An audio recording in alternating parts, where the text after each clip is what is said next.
नमस्कार सभी को। ओम साथियों, इसी प्रार्थना के साथ कि आप खुश रहो, खुशहाल रहो और आरोग्यमय जीवन जियो। हम अपनी आरोग्य की यात्रा आगे जारी रखते हैं। आयुर्वेद यात्रा में हम लोग अब तक की कड़ियों में देख रहे थे कि अष्टांग योग अष्टचक्र का हमारे शरीर पे या हमारे आरोग्य पे कैसे असर हो रहा है। आज की इस चक्रों की आखिरी कड़ी में हम लोग देख रहे हैं, इसमें लास्ट यानी कि आखिरी चक्र आता है सहस्त्रार चक्र। सहस्त्रार चक्र यानी क्राउन चक्र भी बोलते हैं इसे। तो इसका असर हमारे जीवन पे कैसे होता है, हमारे आरोग्य पे कैसे होता है, हम देखते हैं। इसका स्थान कहाँ होता है? मनस चक्र के ऊपर, सिर के मध्य में, जहाँ पे हम ब्रह्मांड स्थान मानते हैं। तो वहाँ पे ब्रह्मरंध्र, जहाँ पे हम मानते हैं, जो दिखाई नहीं देता है, लेकिन योगिक भाषा में या योगिक अभ्यास में इस रंध्र का बहुत महत्वपूर्ण स्थान है। तो यहाँ ये सहस्त्रार चक्र है। इसका रंग होता है जामुनी कलर। जब ये आप ध्यान करोगे तो दिखाई देगा। धीरे धीरे जामुनी कलर आंखों के सामने ध्यान में जब आता है तो समझना है कि हम शांतिपूर्ण चल रहे हैं सहस्त्रार चक्र की ओर। ये जो है, ये ज़्यादातर हमारे पूरे शरीर का तंत्र समझता है और संभालता है, ऐसे कह सकते हैं हम लोग। इसका भी शब्द है ओम। जैसे हमने कहा कि पिछले तीनों, इसमें धारणा, ध्यान, समाधि, इसमें तीनों में भी ये ओंकार का जप बहुत महत्वपूर्ण रहता है।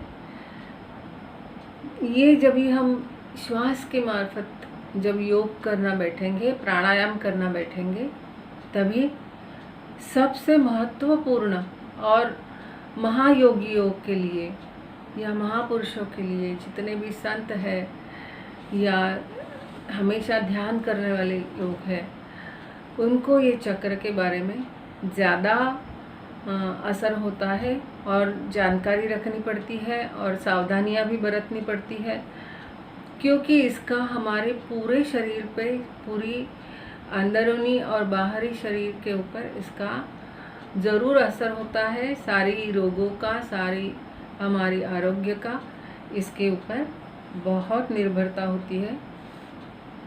त्रिदोष में इसका वात और पित्त में ज़्यादा असर होता है और इसका महाभूत है आकाश महाभूत, सबसे ऊंचाई स्थान पे है और आकाश महाभूत का इसके ऊपर असर ज़्यादा होता है। ये ज़्यादातर आत्मा और परमात्मा से जब भी हम जुड़ना चाहते हैं, योग यानी दो वस्तुओं का या दो चीज़ों का संगम रहता है। तो आत्मा जब परमात्मा से जुड़ने की कोशिश करती है, तभी ये सहस्रार चक्र तक हम लोग अपने सारे चक्रों का ध्यान करते करते मूलाधार से लेके हम सहस्त्रार तक आते हैं और वहाँ पे भावातीत स्थान होता है।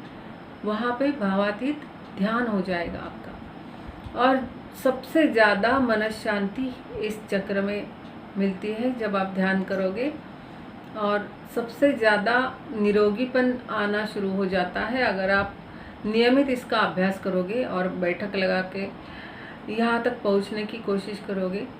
लेकिन याद रखना है साथियों कि ये नहीं भूल जाना है कि हम बैठे और डायरेक्टली सहस्त्रार चक्र पे हम लोग ध्यान करना शुरू करेंगे।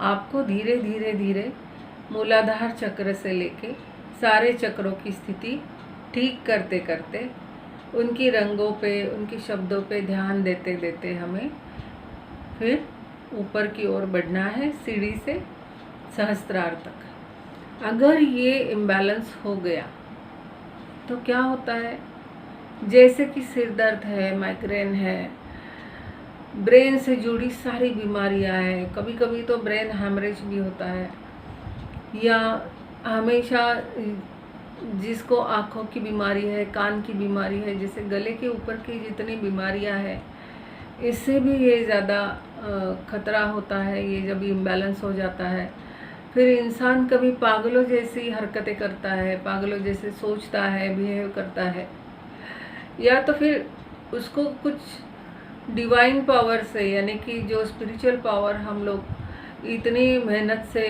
गेन करते हैं, मिलती है, उसे खोना शुरू करता है वो।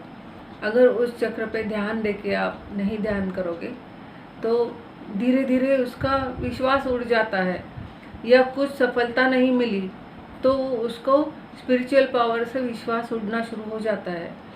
ऐसे जब भी लगेगा तो समझना है कि सहस्त्रार चक्र डामाडोल हो रहा है, या उसका असर हमारे शरीर पे होना शुरू हुआ है, यानी कि मानस चक्र भी बिगड़ना शुरू हो जाता है, आज्ञा चक्र भी बिगड़ना शुरू हो जाता है, क्योंकि ये सारे चक्रों का स्वामी है, ऐसे कह सकते हैं आप।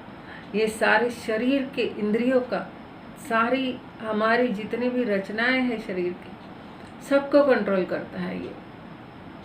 अगर ये जैसे कि डिप्रेशन भी आता है, कभी कभी बहुत उदासी छा जाती है, या निगेटिव ऑरा में आप जाओगे, या जितने भी निगेटिव सोचने वाले लोग हैं, गलत सोचने वाले हैं, या जैसे हमने पहले भी कहा था कि आपका जो सबके साथ उठना बैठना, खाना पीना, घूमना, कपड़े किस तरह के डाल रहे हो, या किस तरह की ऋतु में आप बिहेव कर रहे हो, दिनचर्या क्या है, ऋतुचर्या क्या है, इस सारे सोच के बारे में, ये कैसे होना चाहिए, ये सोच भी इस सहस्त्रार चक्र अच्छी होने के कारण अच्छी सोच में जाओगे। अगर ये बिगड़ गया तो ये सारे जितने भी हम अभी तक देखते आए हुए हैं कड़ियों में अभ्यास, ये सारा खराब हो जाता है और ज़िंदगी की एक एक कड़ी टूटने लगती है।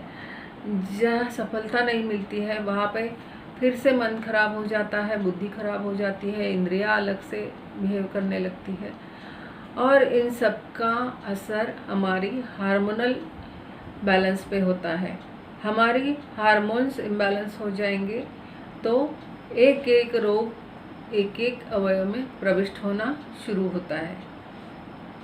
आगे चल के भी हम देखने वाले हैं कि और भी क्या क्या असर होता है हमारे आरोग्य पे, कैसे होता है। फिलहाल तो हम लोग अष्ट चक्रों के बारे में देख रहे थे।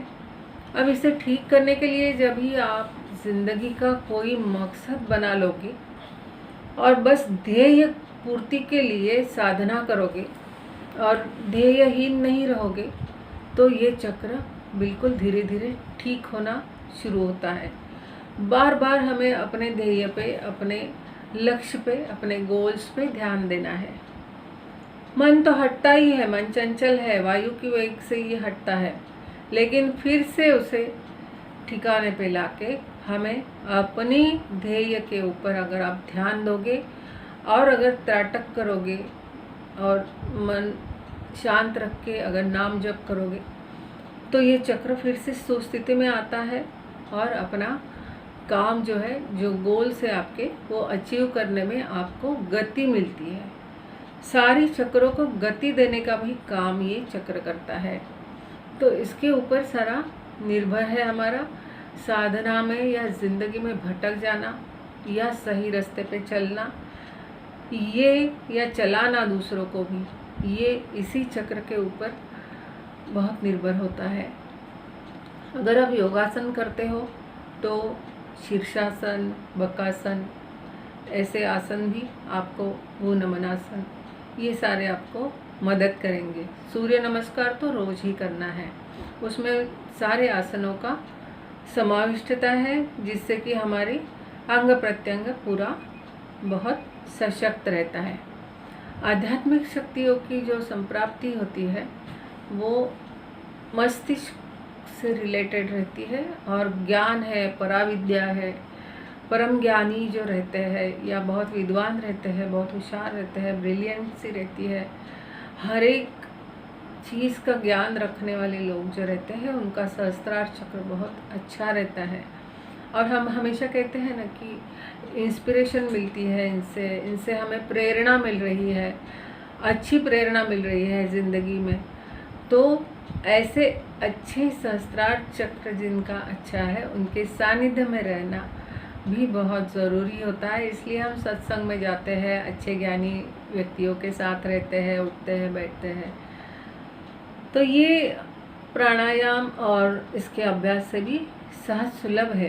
कोई ज़िंदगी में चीज़ ऐसी नहीं है कि आप हासिल नहीं कर सकते हो, कोई कठिन नहीं है। अगर आप क्रिस्टल मेडिटेशन भी करते हो, यानी कि ध्यान करते हो, तो क्रिस्टल के ऊपर ध्यान करके आप त्राटक कर सकते हो। अगर आप ऑयल्स लगाते हो तो इसमें भी लवेंडर ऑयल भी काम करता है, क्योंकि उसका कलर ही जामुनी है। और गार्डनिया जो ऑयल है वो है। फिर स्टोन, कोई कोई लोग इस चक्र को एक्टिवेट करने के लिए हीरा सिर मध्य पे रख के ध्यान करते हैं या हीरा पहनते हैं। ये कॉर्ड्स भी चलता है इसमें। ये बहुत क्लियर करता है अपने सारे चक्रों का इम्बैलेंस होना।